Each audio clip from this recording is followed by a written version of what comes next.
Morning, church. Good morning, Christ, our refuge church.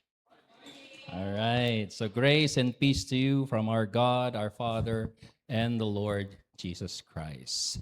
And we are grateful to gather today as one family in His presence. Whether you come with joy or with burdens or with thanksgiving or with needs, alalahanin niyo po na ang Panginoong Diyos welcome you here.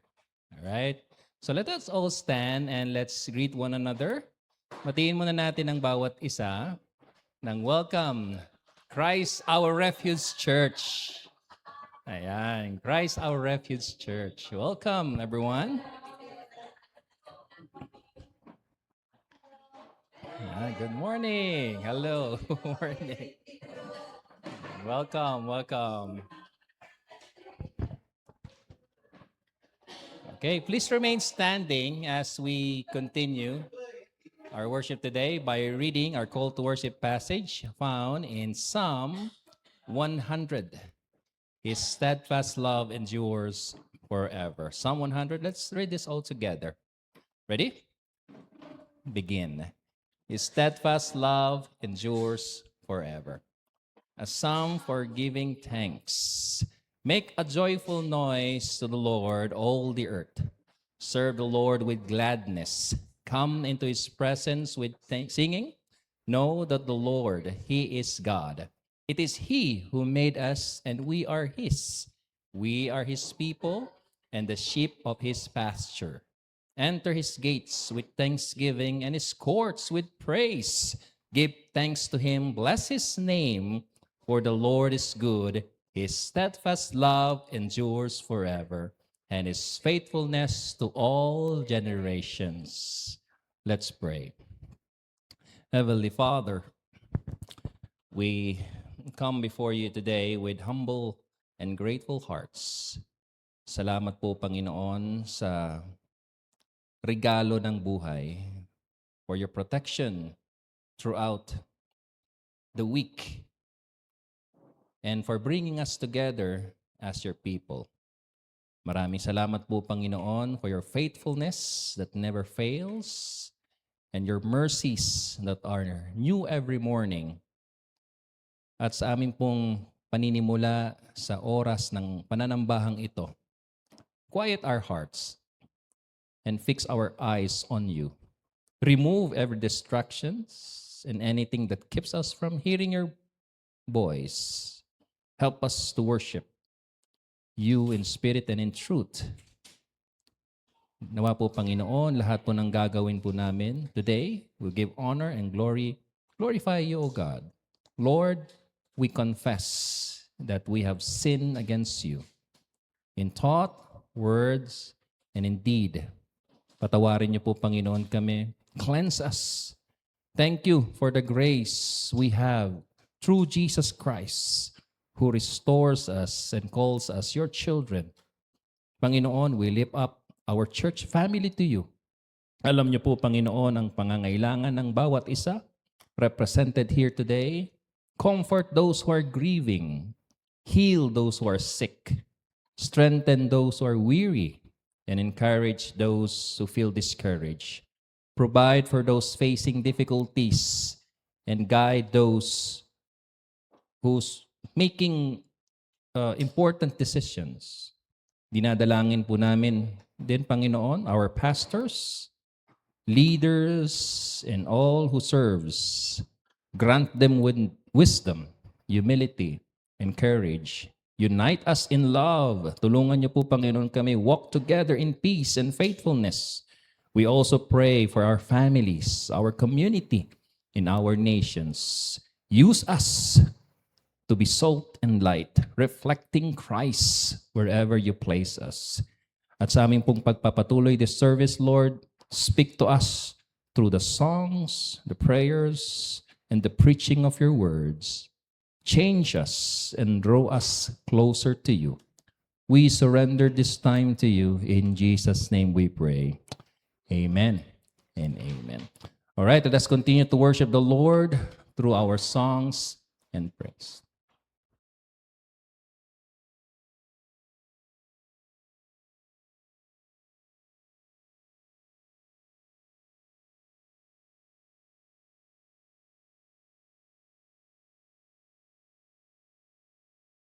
Magandang umaga pong muli.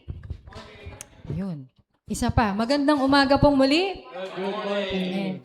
Handa na po ba ang bawat isa na magpuri sa ating Panginoon? Amen. Yes, we are. Let us sing praises to our God, our everlasting God.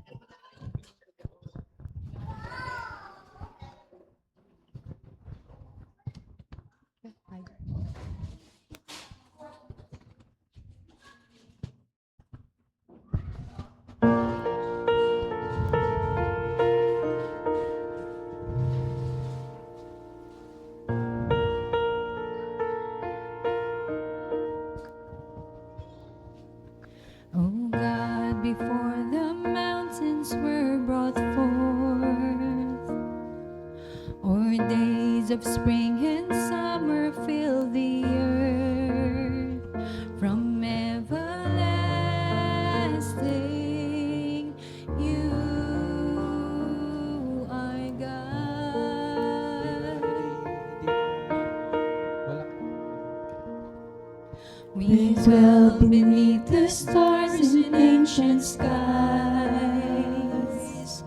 1,000 years are nothing in your sight. From everlasting, you are God. And all our days are held within your hands. Your perfect love and favor have no end.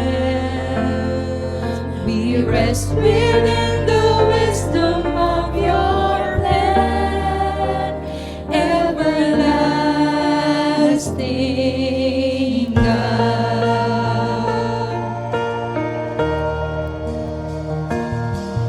Oh God, when joy and tragedy collide,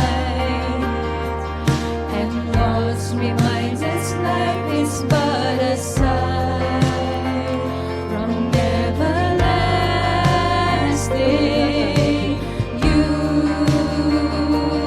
are God. And all our days are held within your hands. Your perfect love and favor have no end. We rest within the wisdom of your plan, everlasting God. We rest within your plan.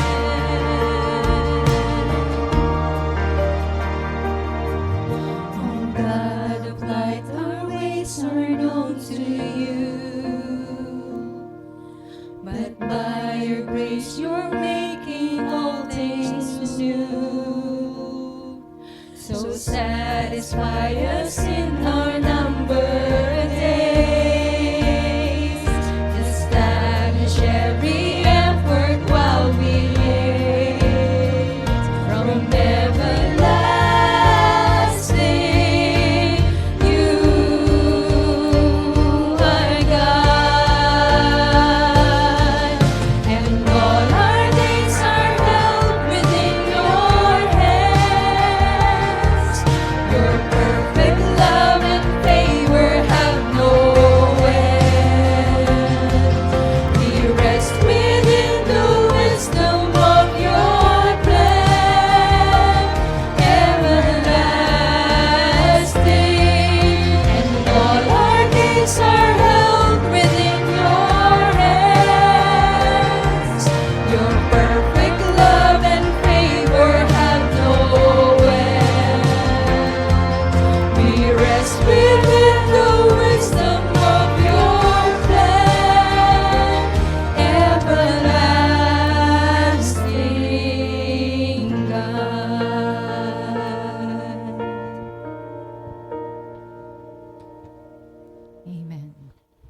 Let us continue to worship our God and turn our eyes to Jesus, the author and finisher of our faith.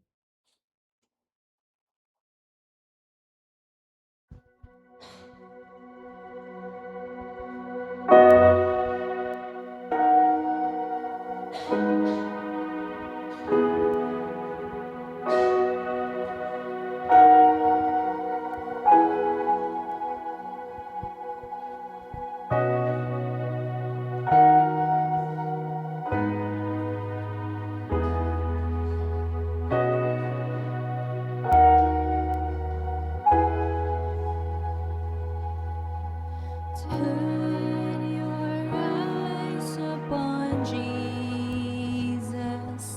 Look full in his wonderful face,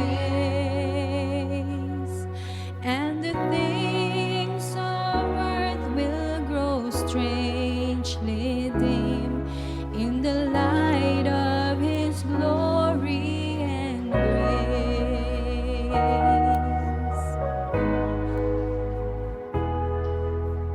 Turn your eyes to the hillside, where justice and mercy embrace.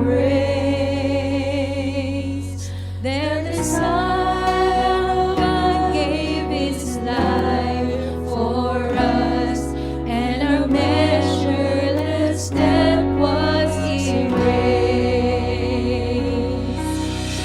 Jesus, to you we lift our eyes. Jesus, our glory and our prize.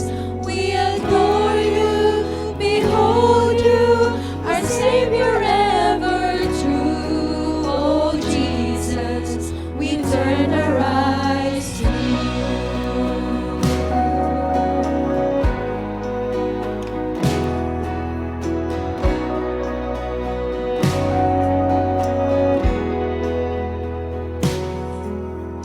Turn your eyes to the morning and see Christ the Lion awake.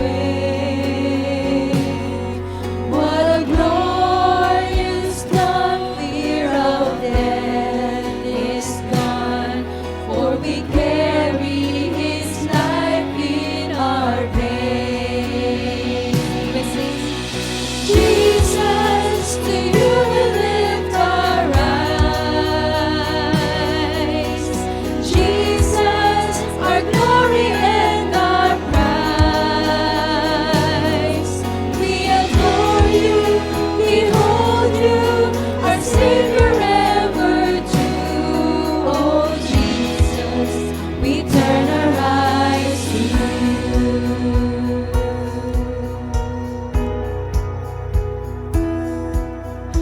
Turn your eyes to the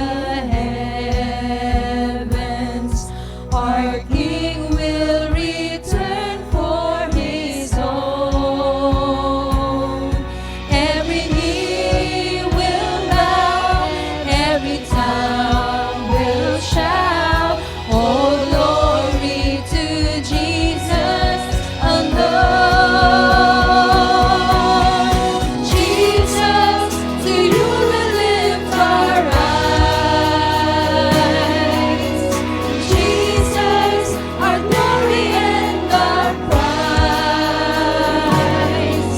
We adore you, behold you, our Savior ever true. Oh Jesus, we turn our eyes to you. Jesus, to you we lift our eyes. Jesus, our glory and our prize. We adore you, behold you, our Savior ever true. Oh Jesus, we turn our eyes to you. Oh Jesus, we turn our eyes to you.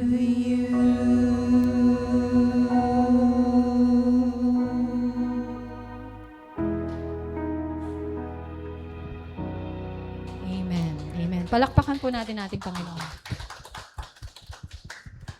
You may take your seats.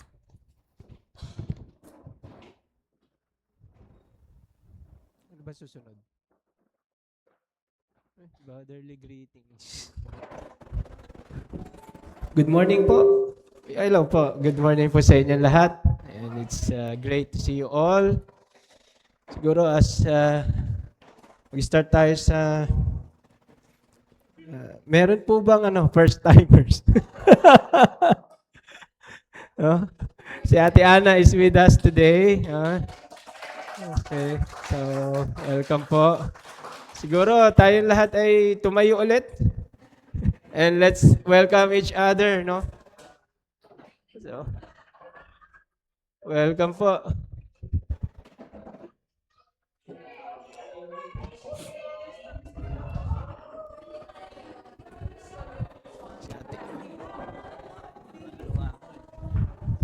Sige, Nog. Kuya Roy, you're here. Ay, nali. Pink pa kayo, ah.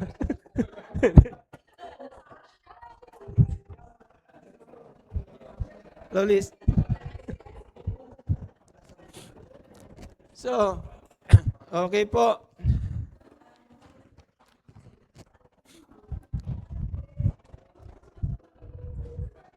So, pwede na po kayo makaupo.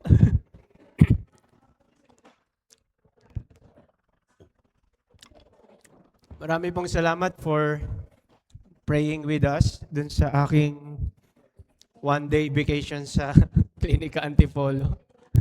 And so, I was hoping na umpisahan po natin sana yung Roman series natin this day. Pero as I was reading some New Testament introduction sa hospital, marami ako nakitang areas na hindi ko pa nakita sa Romans. So, sabi ko, i-park muna natin.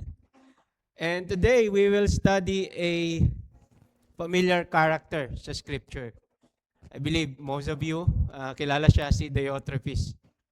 So, pag-aaralan natin si Diotrephes, and ang ating pag-aaral ngayon ay pinamagatang Am I Building or Breaking Fellowship? So, if you are able, tayo po'y tumayo as we read itong ating pong scripture passage na matatagpuan sa 3 John 9 to 10. Let's read. I wrote something to the church, but Diotrephes, who loves to be first among them, does not welcome what we say. For this reason, if I come, I will bring to remembrance his deeds, which he does, unjustly disparaging us with wicked words. And not satisfied with this, he himself does not welcome the brothers either, and he forbids those who want to do so and puts them out of the church. Mga kapatid, this is the word of the Lord. Let us pray. Heavenly Father, we come before you this morning, Panginoon, with grateful hearts for saving us, for gathering us together in worship, for building your church. Panginoon, as we come before you, as we reflect on this character ni Diotrephes, may you search our hearts.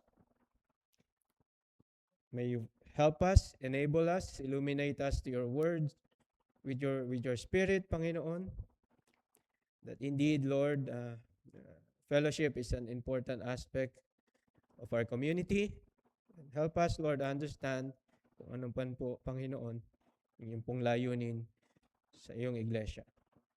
May you bless our time together. May you bless the preaching of your word. Help us apply your word, Panginoon, as we hear it. May you be glorified. May you be honored. This is our prayer, Lord, in Jesus' name. Amen. Okay, pwede na po kayong makaupo. So, am I breaking or building fellowship? Yun yung ating title. Siguro let us imagine na meron isang barangay hall. Okay? And alam natin na yung barangay hall ay itinayo to serve yung whole community ng isang barangay. Dito, merong mga barangay meetings, merong pinamimigay na tulong sa community, tawag natin ayuda.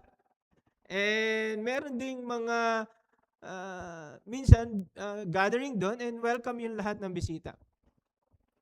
Over time, meron isang leader na naging very influential. Kilala niya lahat ng tao na pumapasok doon sa barangay hall and kinokontrol niya lahat ng administration ng barangay hall and siya ang nagdi-decide kung sino yung pwedeng pumasok lang doon sa barangay hall. Isang araw, nagpadala na yung mayor ng representatives para mamigay ng tulong doon sa barangay. Pero itong leader na to, naramdaman niya na yung mga representatives are a threat. Sabi niya, hindi natin sila kailangan. He even question, ano bang motibo mo? Ba't ka pumunta dito? Hindi lang yon. Kung sino mang volunteer na i-welcome yung mga representative na yon, na pinadala ni Mayor, will be removed from the service. Soon, maraming tao are lining up outside the barangay hall. Meron naman silang pwedeng ibigay na tulong, pero nakasarado yung mga pinto. Bakit? Hindi dahil sa kulang yung tulong, kundi meron isang tao who wants control more than service. Ito yung picture ng iglesia dito sa 3 John 9 to 10. Wherein, meron isang elder ng church, ang pangalan niya ay si Diotrephes. And si Diotrephes, he loves to be first, sabi ni John. He rejects yung God's messengers, he speaks against godly leaders, and even he expelled believers who did what was right. And kung merong Diotrephes sa isang church, kung merong katulad ni Diotrephes sa isang iglesia, it is only a matter of time na yung fellowship will be broken doon sa iglesia na yun. And pag sinabi natin fellowship, mga kapatid, hindi ito yung merely program that binds us together. Basketball fellowship para sa mga mahilig basketball. No? Cooking fellowship para sa mahilig luto. Eating fellowship para sa mga mahilig kumain. So hindi po yun. Although hindi po yun yung ultimate sense ng fellowship, pero ito ay bunga ng fellowship that we gather together as a community. We break bread, and in our fellowship, we build our relationship towards each other. Fellowship, or yung tinatawag na koinonia, if you're familiar with that word, literally, ang ibig sabihin is sharing of something held in common, which oftentimes refers to the unique fellowship or community of Christians because they are in Christ. Because of the work of the Father, the sovereignly elects, and the Son that provides atonement for our sin, and the Spirit that mystically engrafted us together into the very body of Christ, meron tayong fellowship. Mga kapatid, lahat ng mananampalataya are fellow partners in the true knowledge of God dahil each one of us belongs to the Lord. We share a unique companionship with each other, a kindred spirit and fellowship that transcends all racial and economic barriers. That is why, pag may na-meet ka na believer sa work, di ba? Pag may na-meet ka na believer sa school, o kahit saan, and nalaman mo na siya ay believer, meron kayong kind of fellowship or commonality that binds you together na hindi mo maintindihan. And nagtra-transcend yun ng church membership. Nagtra-transcend yun ng denomination. Doesn't matter kung Baptist ka, doesn't matter kung Methodist ka, or Charismatic or Reformed. Doesn't matter kung Ilocano ka, or Bicolano ka, or Cebuano ka, meron kayong unique fellowship because you belong to Christ, because of the gospel, and because of the trying work of God in salvation. And we must understand, mga kapatid, fellowship is rarely broken all at once sa isang church. More often, it is slowly damaged by attitudes and behaviors that place self above Christ and control above love. In 3 John, si Diotrephes, nagsaserve siya as a warning sa atin. Kung paano ang character natin as members of the body of Christ can either protect or poison Christian community. And as we study this, may this be a personal reflection about isa sa atin, no? Am I building or breaking our community of faith? Sa passage natin, makikita natin sa buhay ni Diotrephes, merong 6 na characteristics or attitudes that break fellowship that we should be warned about. Una, desire for preeminence. Pangalawa, a rejection of godly authority. Pangatlo, destructive speech. Pang-apat, a closed heart toward hospitality. Pang-5, coercive influence. Pang-6, abuse, use of discipline. So pag-aaralan lang natin yung unang 3. So next week, pag-aaralan natin yung susunod na 3. So una is a desire for preeminence. Sabi dito ni John, I wrote something to the church, pero si Diotrephes, who loves to be first among them. So ito yung unang description kay Diotrephes. He loves to be first. Kung si Gaius, which is yung sinulatan ni John, netong liham na to sa 3 John, is describe niya as someone who is graciously hospitable, na mahal niya ang truth, and mahal niya everyone with humility sa kanilang community. Kabaliktaran nito si Diotrephes. Si Diotrephes, he is ungraciously inhospitable. He refused the truth and loves only himself. Sabi ni John, I wrote something to the church. Etong sinulat ni John sa church ni Gaius is now lost. So, siguro, probably, yung mga ibang malilikot ang isip na commentarist, sabi nila baka daw na-intercept ni Diotrephes tapos pinunit. Hindi na nakapunta kay sa church. Pero hindi tayo sure. And yung sulat na ito, probably hindi siya yung 2 John. Remember, may 3 liham si John. 1 John, 2 John, tsaka 3 John. Hindi yun 2 John. Kasi yung 2 John was written to an individual, hindi siya sinulat sa church.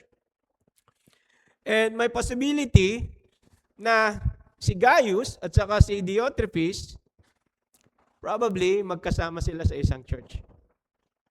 Probably elder sila ng isang church na yun. Or probably, baka magkasama sila sa isang regional community or fellowship.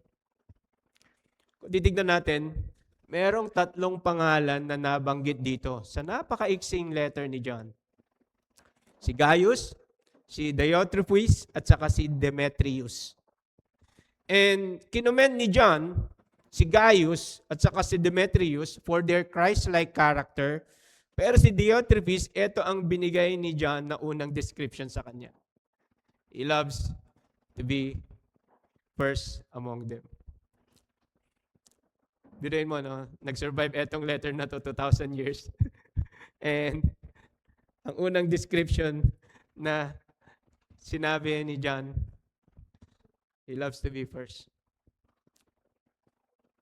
Nung inexhort ni Pablo, yung mga elders ng Ephesus sa Acts 20, sa verse 29, sa Acts 20, ang sabi niya, savage wolves will come in among you, not sparing the flock, and from among your own selves, men will arise, speaking perverse things to draw away the disciples after them.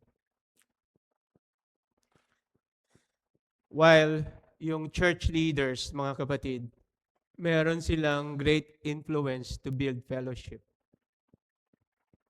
Tulad ni Gaius at saka tulad ni Demetrius, it is also a reality that when they act in the flesh, katulad ni Diotrephes, they have a great influence also to break fellowship. And minsan they divide, minsan they destroy the church. And yung pinakamasasakit na church divisions, mga kapatid, is hindi yung mga divisions na kinos ng mga church members. Yung pinakamasasakit na church division is yung mga church division na kinos ng mga church leaders. And that's a reality.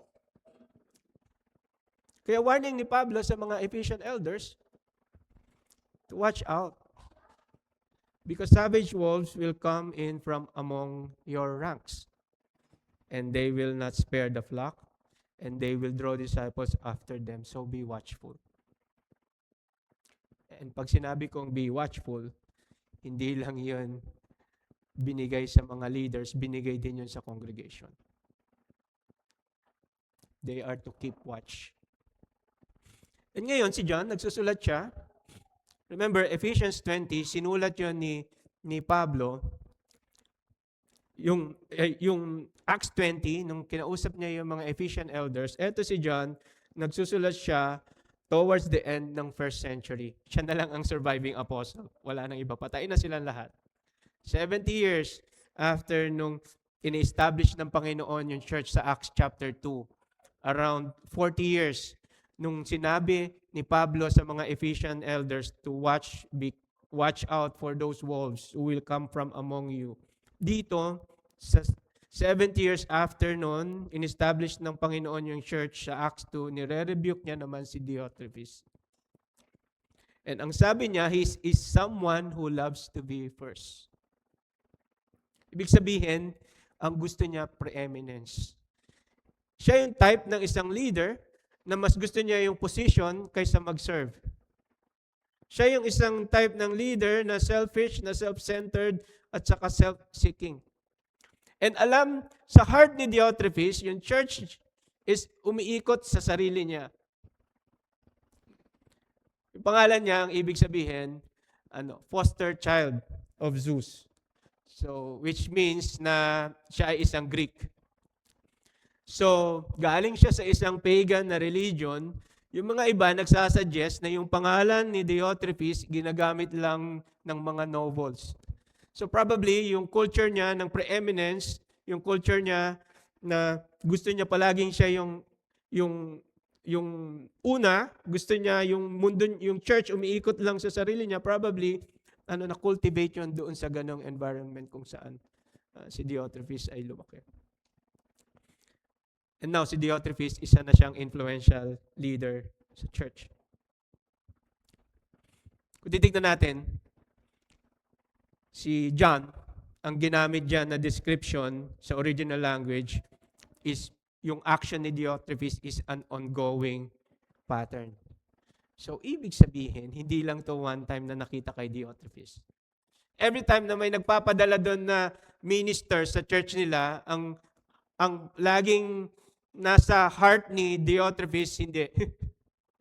Hindi ka pwedeng pumasok sa church namin. And it is an ongoing behavior. Siguro meron siyang continuing ego problem. And marami na sigurong nag-correct sa kanya, pero wala siyang pakialam. He loves to lord it over the church, and where Diotrephes goes, so goes the church. So goes his church.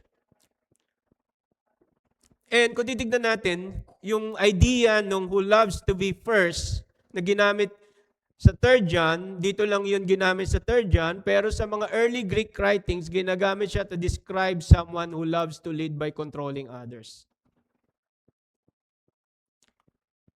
And yung motivation for leadership was born from a need for control over others is palaging destructive sa isang church community. Do you agree? Mga kapatid, fellowship breaks when recognition matters more than Christ's lordship. Pag pinapalitan natin si Kristo sa center ng fellowship. Pag ang fellowship umiikot na sa isang tao, sa isang personality, then it breaks fellowship. You must remember that a Christ-centered leadership is always marked by humility and not self-promotion. And meron nagbigay sa atin ng example kung paano yan. Remember si Jesus? Ano sabi ni Jesus? Whoever wants to be first must be what? Servant of all. Di ba? If you want to be first, you must be servant of all. Pero si Diotrephes baliktad. No? I want to be first by controlling others. Remember mga kapatid, ang issue kay Diotrephes ni John, hindi doctrinal. Probably si Diotrephes is a gifted teacher. He's a Greek. He's a noble. Meron siya siguro magandang education. Hindi doctrinal. Ang problema kay Diotrephes is his behavior. And his behavior nagpapakita kung ano ang totoong laman ng kanyang puso towards believers. Minsan ganun. Diba? Nakita tayo mga believers, ang daming alam sa scripture, pero hindi nakikita how he interacts with people. So yung understanding niya hindi nagtatranscend sa heart. Ganun si Diotrephes. Gusto niya siya yung boss. He loves preeminence. And yung ganitong attitude, katulad ni Diotrephes, mga kapatid, breaks fellowship. Do you agree? Amen. So, as we build our community, let us reflect this. Meron ba akong heart katulad ni Diotrephes na gusto ko ako lang ang preeminent? Or I want to be the servant of all, katulad na sinabi ni Jesus. Okay, no? Yun yung unang attitude. Second attitude that breaks fellowship is rejection of godly authority. So, nakita natin that yung isang attitude that breaks fellowship is yung a desire for preeminence. Gusto ko, ako lang yung palaging una, ako yung center ng church, ako yung sa akin umiikot yung church. Pangalawa is a rejection of godly authority. So sabi dito, I wrote something to the church, but Diotrephes, who loves to be first among them, does not welcome what we say. Sabi dyan. So yung pangalawang description ni John kay Diotrephes is he does not welcome what we say. So, he dismissed yung apostolic council at saka yung correction, and by rejecting John and yung kanyang representatives, si Diotrephes is in effect usurping yung role ng Panginoon as head of the church. Kasi sinabi ni Pablo sa Ephesians 2:20, you are God's household, having been built on the foundation of the apostles and prophets, Christ Himself being the cornerstone. So, yung ministry ng mga apostles and yung teaching ng mga apostles were foundational in the church. So, in fact, sa Acts chapter 2, verse 42, nung in-establish ni Jesus yung church sa Pentecost, ang sabi niya dyan, ito yung description ng community ng believers. They were continually devoting themselves to the apostles' teaching and to fellowship, to the breaking of the bread, and to the prayers. Kung meron man apat na hindi dapat mawala sa isang church, yun. They devote themselves to the apostles' teaching, to the fellowship, to the breaking of the bread, and to the prayers. So kaya importante, ganun ka-foundational yung role ng apostles. Remember si John, siya na lang yung natitirang apostle. And kaya importante mga kapatid, as we preach, as we teach, as we study God's Word, ang importante is iniisip natin palagi ano ba yung sinabi ni John. Sa interpretation, sa biblical interpretation, ang technical term doon yung authorial intent. Pag sinabi nating authorial intent, ano yung intention ng author? Ano ba ang ibig sabihin ni Apostle John, ni Pablo, yung nagsulat siya ng Scripture? Ayun yung pinaka-importante as we study Scripture.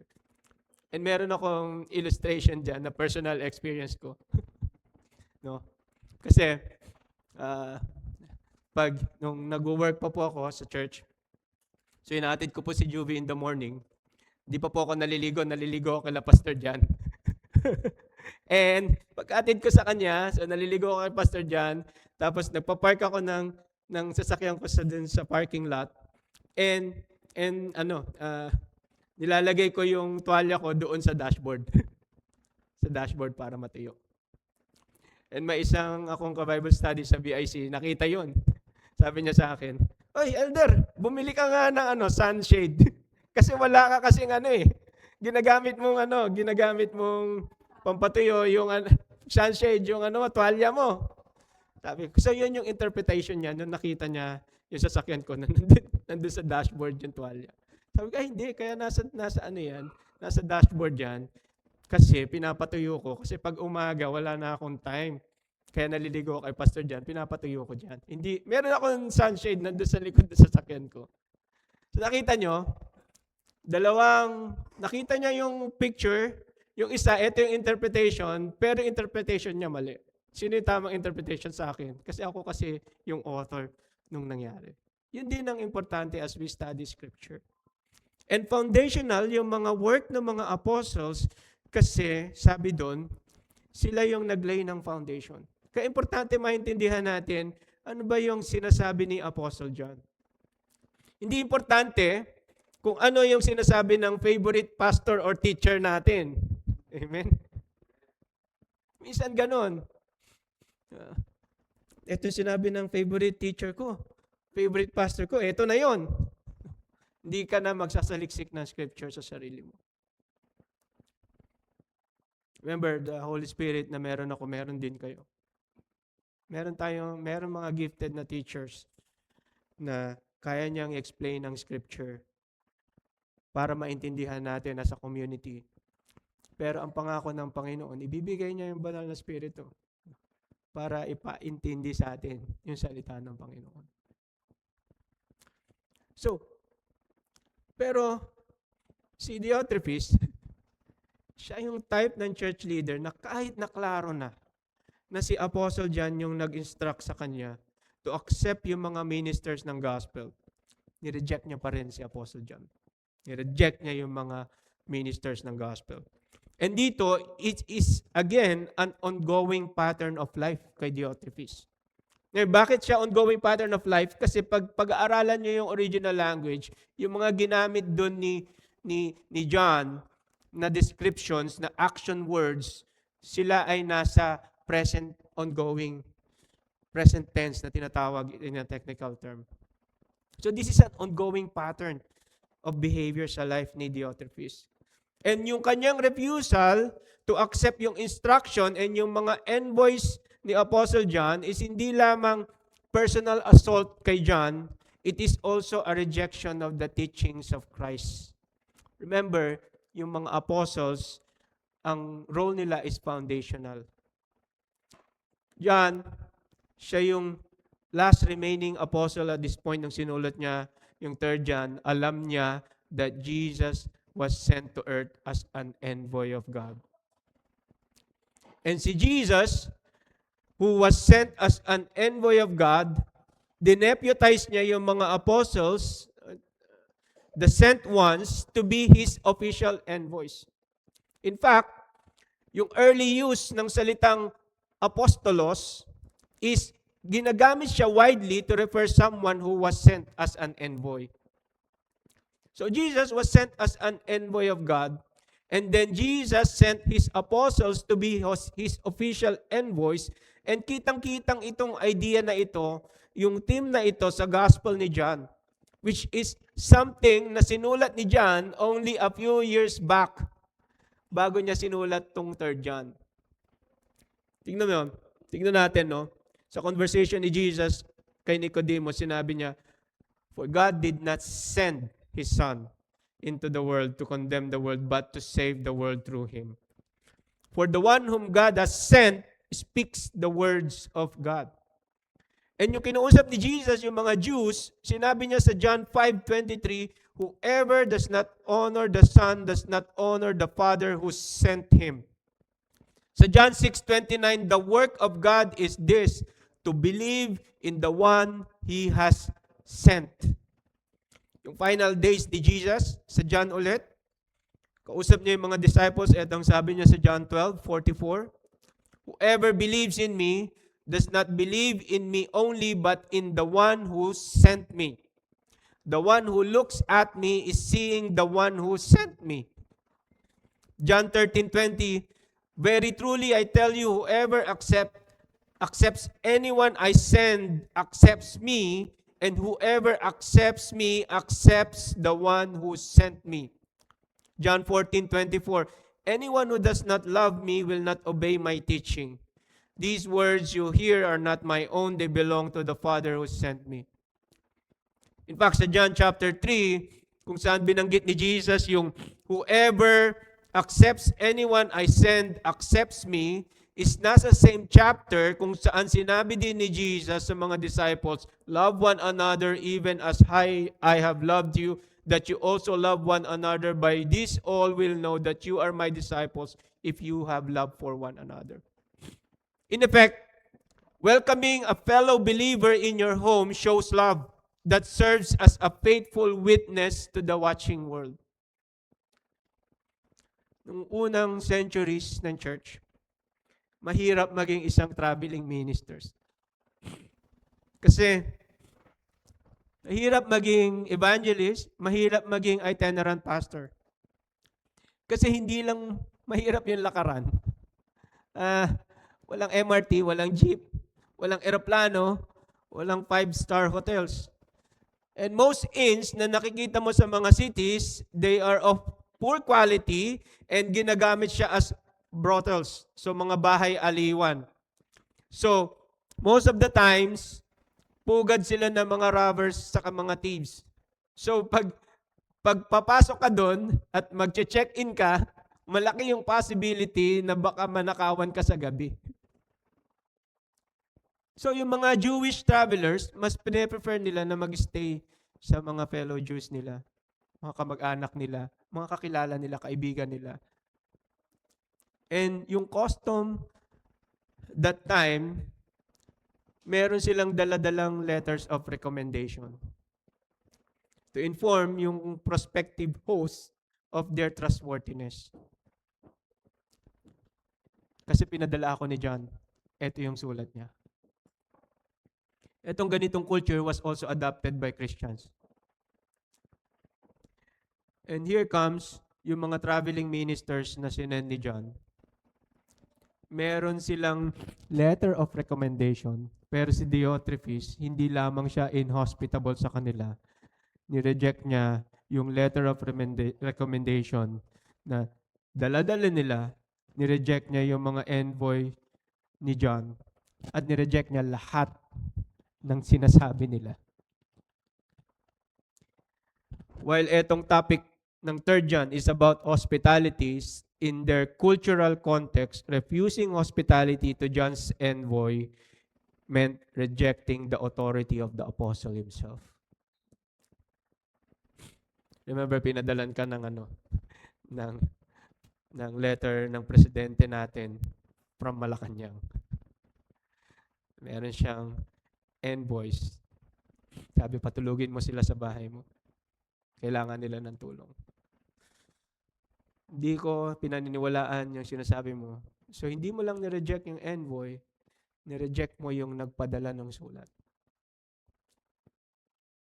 Ayaw tanggapin ni Diotrephes yung message ni John and yung kanyang mga traveling ministers. Una mga kapatid, hindi lang dahil inhospitable siya. Kasi si Diotrephes, meron siyang heart na nire-reject niya yung godly authority dahil ayaw niya ng accountability. Ang gusto niya, siya lang yung authority. Ang gusto ni Diotrephes, ang tatanggapin niya lang na salita is yung kanyang salita. Wala nang iba. Nang sinabi ni John na si Diotrephes that nas welcome what we say, sinabi niya we, remember? May dala-dala silang recommendation. Hindi niya sinabing, does not welcome what I say. Kasi si John is identifying with those na envoy na pinadala. Rejecting them is also rejecting me. And when Diotrephes rejected yung mga traveling ministers, he rejected the Apostle John. And because he was set apart, si Apostle John, for the work of the ministry of Jesus himself, therefore si Diotrephes also rejects Christ and his message. Although si Diotrephes, pwedeng meron siyang solid na doctrine, yung kanyang behavior nagpapakita na yung alam niya hindi nagtra-transcend sa kanyang puso. Yung actions niya is bereft of love and compassion. In reality, si Diotrephes is a selfish man who loves to be first. He rejects godly authority because he hates being accountable to anyone. Ayaw niya ng mutual submission. Yung scripture, sinabi ng scripture, tinuro na Hebrews 13:17 to respect and submit to godly leadership. 1 Thessalonians 5:12-13 to honor those who labor among you. But si Diotrephes didn't want any of that because ang totoo, he resists accountability. And hindi pwedeng sabihin ni Diotrephes, hindi ko kasi nabasa yung Hebrews saka yung 1 Thessalonians. Kasi etong mga verses na ito were already part ng scriptures na in circulation ng time ni Diotrephes. Mga kapatid, fellowship suffers when accountability is resisted. And alam nyo kung ano ang nagbibuild ng fellowship? Submission to godly authority. And etong attitude na ito, pinakita mismo ni Jesus. Christ submitted himself to the Father's will. In his agony in the garden, ang prayer niya, diba, Lord, not my will, but your will be done. And his submission ultimately pinakita niya when he willingly died on the cross in order to save unworthy sinners like you and me. Sabi niya, Lord, kung magpapas yung cup, yun ang, yung paghihirap, alam niya kung gaano kahirap. Pero sabi niya, not my will, but my will, your will be done. Christ gladly submits to the Father's will kasi mahal niya yung Ama. And at the same time, He loved His sheep. Amen? Kasi siya yung good shepherd. He is willing to lay down His life for His sheep. He loves us that He is willing to die for us in order for us to be forgiven and be accepted and reconciled with the Father. Etong ganitong attitude katulad ni Jesus is what builds the fellowship. Yung community of faith. Amen? So, si Diotrephes is a complete opposite ni Jesus. No? Hindi lang siya willing to submit himself to godly authority, kundi ayaw niyang mag-submit sa godly authority kasi ayaw niya ng accountability. So, yung pangatlong attitude that breaks fellowship is destructive speech. Actually, ito hindi na natin to kailangan i-explain, tama? Kasi talagang pag destructive naman talaga ang speech mo, magsalian na tayo ng kandila, ika nga. Pero anyway, no? Si Diotrephes, hindi lang siya gusto niya ng preeminence, hindi lang siya nire-reject yung godly authority, kundi si Diotrephes, meron din siyang destructive speech. Sabi diyan sa verse 10, for this reason, if I come, I will bring to you remembrance his deeds, which he does, unjustly disparaging us with wicked words. For this reason, sabi ni John, because Diotrephes does not accept what we say, and because of his prideful defiance of John's apostolic authority, sabi ni John sa verse 9, the apostle will call attention etong deeds ni Diotrephes. If I come, I will bring to remembrance his deeds, which he does. And although, yung word na if I come, parang nagpapakita siya na hindi certain si John yata napupunta. Pero, Yung certainly niya, certainty is sure, hindi niya lang alam kung kailan. So John, meron siyang every intention na i-confront si Diotrephes. Sabi niya, and John, hindi niya i-overlook etong challenge sa kanyang apostolic authority and sa rule ni Jesus over His church. Remember, si Jesus, siya yung head ng church, siya yung nag-deputize kay John to be his apostle. Sometimes, may mga believers and minsan, church leaders, no, na nire-replace nila si Jesus as head of the church. They think they own the church. Sometimes, hindi lamang sila nagre-refuse ng accountability, they also use wicked words to destroy yung kapwa nila mananampalataya. Remember that itong mga actions ni Diotrephes, yung kanyang mga deeds, ito palagi nyo tatandaan, they are in the present tense.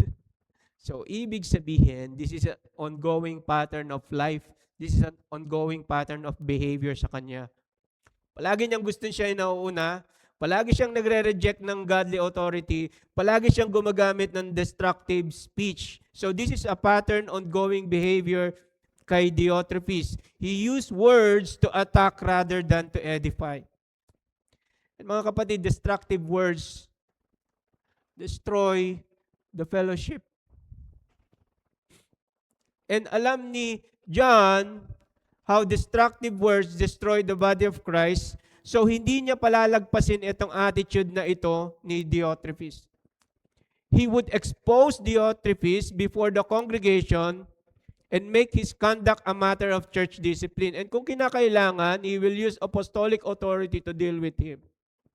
Ito yung same authority na in-exercise ni Pablo nung sinabi niya sa 1 Corinthians 4:19, I will come to you soon, if the Lord wills, and I shall find out not the words of those who are arrogant, but their power. Dito sa verse 10, in-indict ni John si Diotrephes. Meron siyang 4 na indictments dito. Una, sinabi niya, he spreads malicious gossips about godly men. He withholds hospitality from other brethren. He forces everyone to follow his example. He excommunicates anyone who disobeyed him. And si Diotrephes, by spreading malicious gossips about godly men, Diotrephes tears down hindi lang yung reputation and yung credibility ni Apostle John, but he destroys the fellowship. Kung titignan natin mga kapatid, yung character assassination is a common modus operandi ng mga tao who desire to elevate yung sarili nila so that they can gain people's trust, not positively by manifesting a godly character, but negatively by destroying people's trust in their leaders. Ito yung gawain ni Diotrephes. Doesn't matter kung sino yung authority na ipadala ni John. It doesn't matter kung sino yung apostol or pastor or elder na nagpadala sa inyo. Because Diotrephes only loves himself, he will character assassinate anyone who goes in his way. Ito yung unang formal accusation ni John kay Diotrephes, that he was character assassinating him, which is a common tactic of those who seek to elevate themselves. Sabi ni John, unjustly disparaging, which appears only here sa 3 John.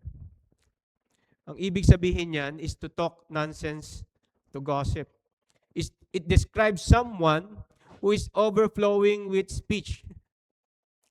Fluent siya, but empty. It is empty, hindi lang ito gossip na unsubstantiated, it also seeks to destroy people's lives and reputation. So para kay John, yung mga malicious accusations ni Diotrephes, they are evil, they are false, and they are slanderous. And tingin ni Diotrephes kay John is that he is a threat to his power and prestige in the church. That is why he savagely attacked John. Etong ganitong attitude is the similar attitude na ginawa ng mga ibang false teachers ng Corinthians kay Pablo nung question nila yung apostleship ni Pablo. Hindi naman apostle yan si Pablo. Hindi yan kasama dun sa 12.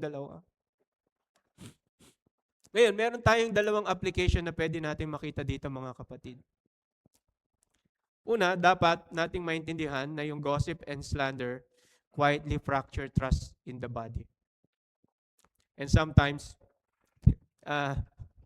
nangyayari to sa isang community of faith, nag-i-start lang as a prayer concern.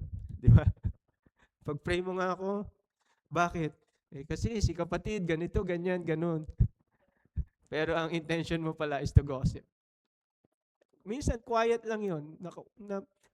Napa-fracture yung trust. Saka yung trust sa community. And most of the times, di ba, yung mga iniisip na natin, sabi nga, 90% hindi yun nangyayari. Nagugulat ka na sinabihan ka ng ganun, pagtingin mo doon sa kapatid mo, mukhang hindi naman. So, quietly, napa-fracture yung trust sa body. And hindi lang niya naapektuhan yung mga tao na na-slander by destroying their reputation. It also affects yung relationship na na-build during the course of their ministry. Imagine nyo building relationship for 10 years only to be taken down by one gossip. Yun ang nakakalungkot. And minsan, yung collateral damage, yung mga relationship na nasisira, ginawa lang yun ng isang slanderer. And minsan, hindi yun nag-i-slander, hindi nila yun nakikita how relationships are destroyed.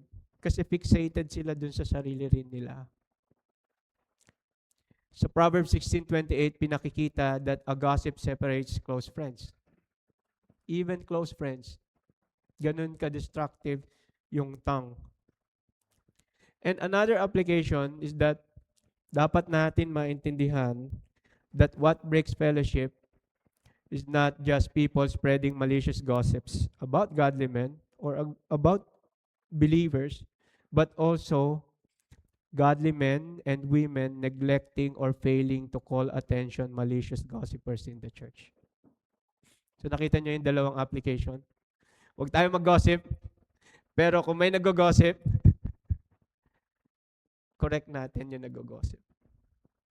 So, here, si John is determined to bring before the congregation etong challenge ni Diotrephes sa kanyang apostolic authority. He's determined na i-correct si Diotrephes, and si Diotrephes naman must be sure na merong basis yung kanyang application, yung kanyang accusation, or else it is merely a gossip. A character assassination plot to destroy John and yung kanyang mga messengers. And etong ginagawa ni Diotrephes, palagi natin intindihin, this is a continuing behavior. So he lied about John and slandered him using malicious, empty, and useless words. And this behavior had to be dealt with by the apostle. So mga kapatid, destructive words break fellowship. So as faithful believers, we desire our church to be built up in Christ. Amen.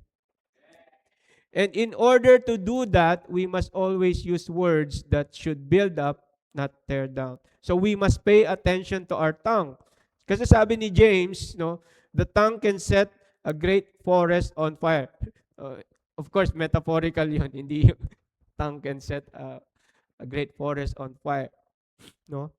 So as believers, we must speak what only builds up. What only builds up. No? We must understand na yung words natin can either preserve fellowship or poison fellowship. Again, sino yung supreme example ng nag-build ng fellowship? Si Jesus. Jesus is the supreme example. He spoke words of grace and truth. Sinulat din ni John. John 1:14, John 6:68.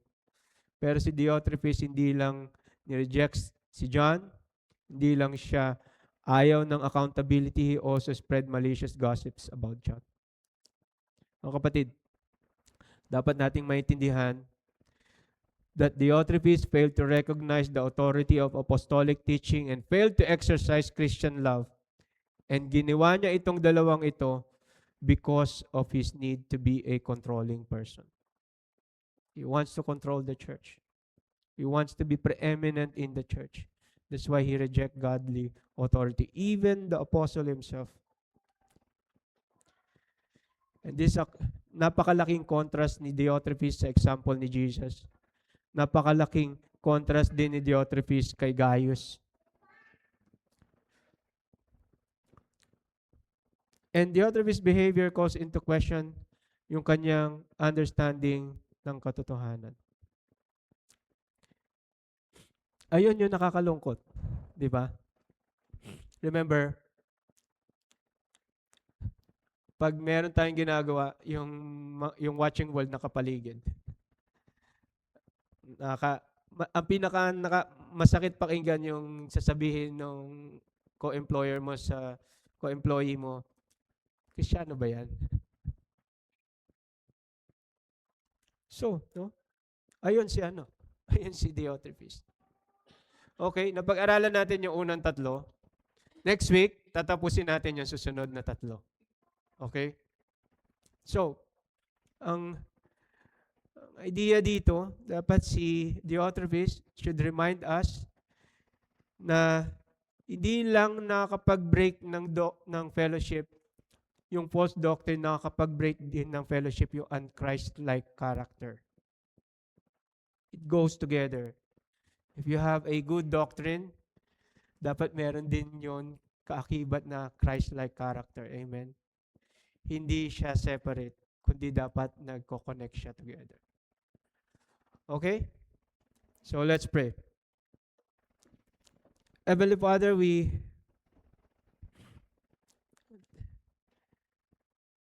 come before you, Panginoon. And as we reflect, ito pong character ni Diotrephes. During the first century of the church, isa pong church leader who loves preeminence, who rejects godly authority, who use destructive words, Panginoon, in order to destroy, not to build your church.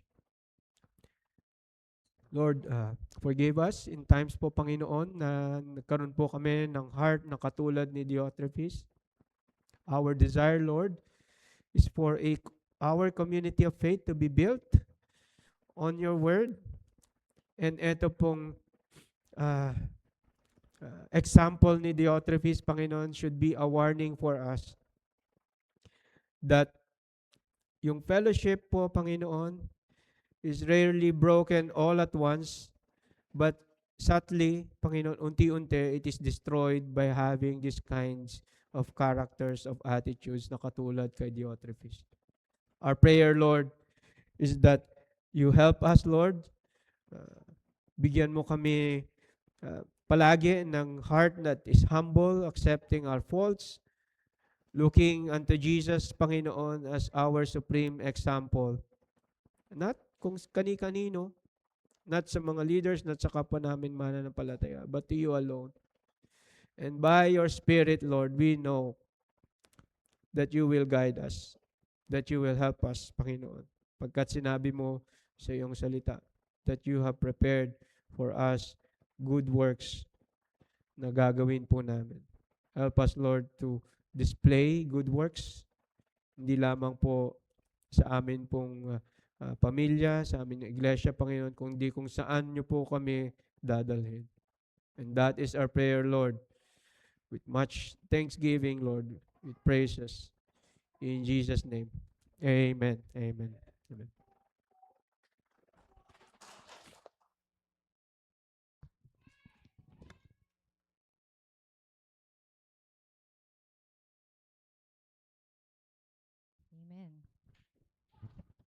Thank you, Pastor Joe, for that message. May we invite everyone to please stand and join us in singing our response song.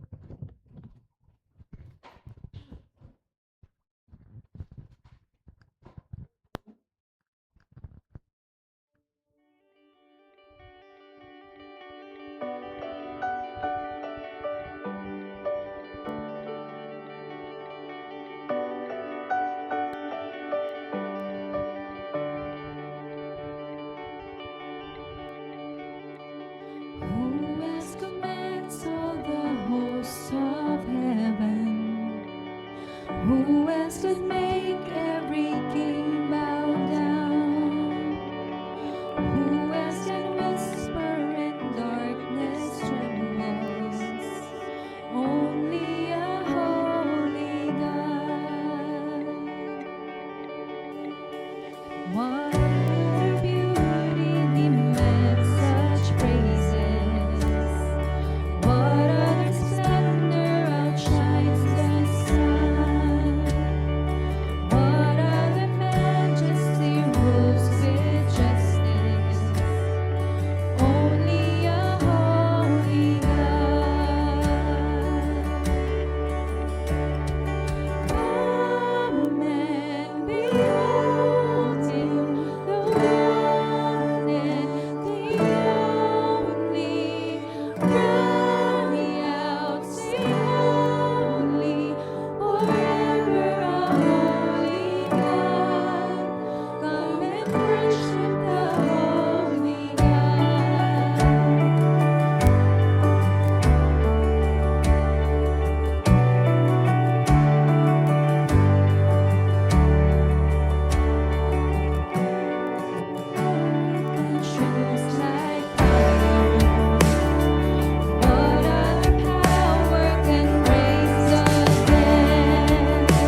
Take your seats.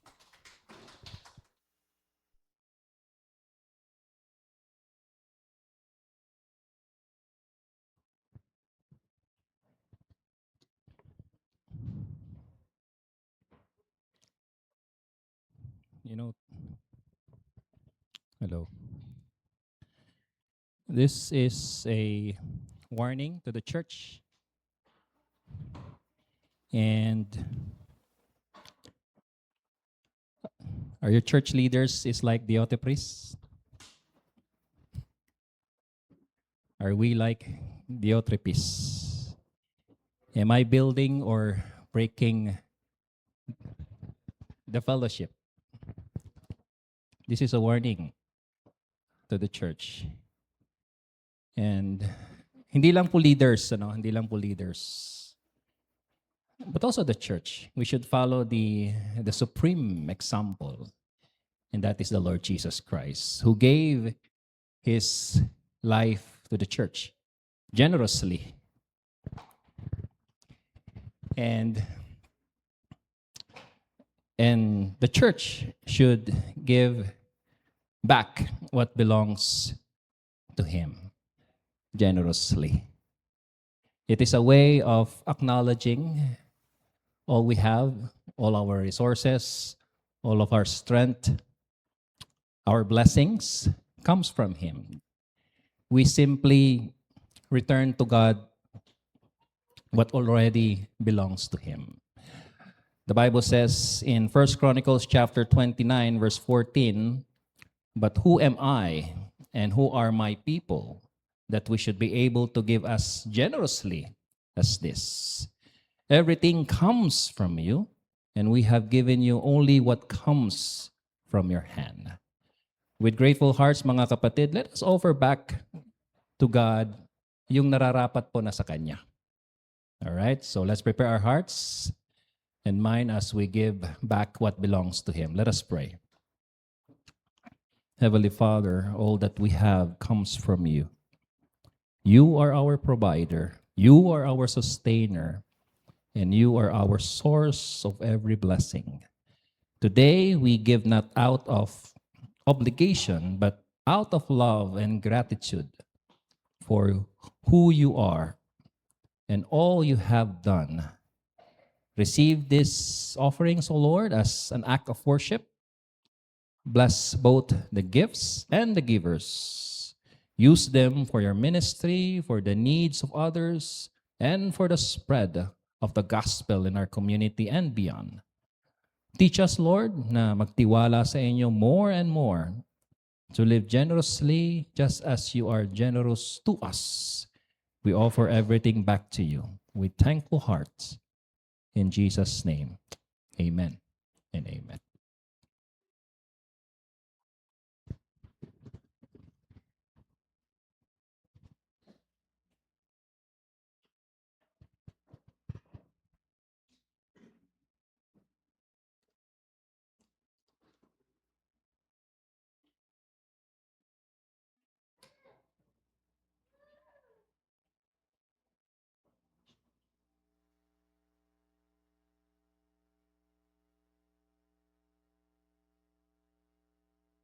Okay. Tayo po lahat ay tumayo as we close our worship service. Let's pray. Lord, we thank you, Lord, for your word. Thank you, Lord, for the fellowship. Thank you, Lord, for the encouragement, for the presence ng bawat isa, that you have gathered us together as one community, as one church family, Panginoon. And Lord, sa aming pagbubulay-bulay ng iyong salita, ngayong umaga, we have a supreme example of servanthood sa amin pong tagapagligtas na si Jesus. Our prayer, Lord, is that help us, Lord, to be Christ-like in our character as we go out of this building, Panginoon.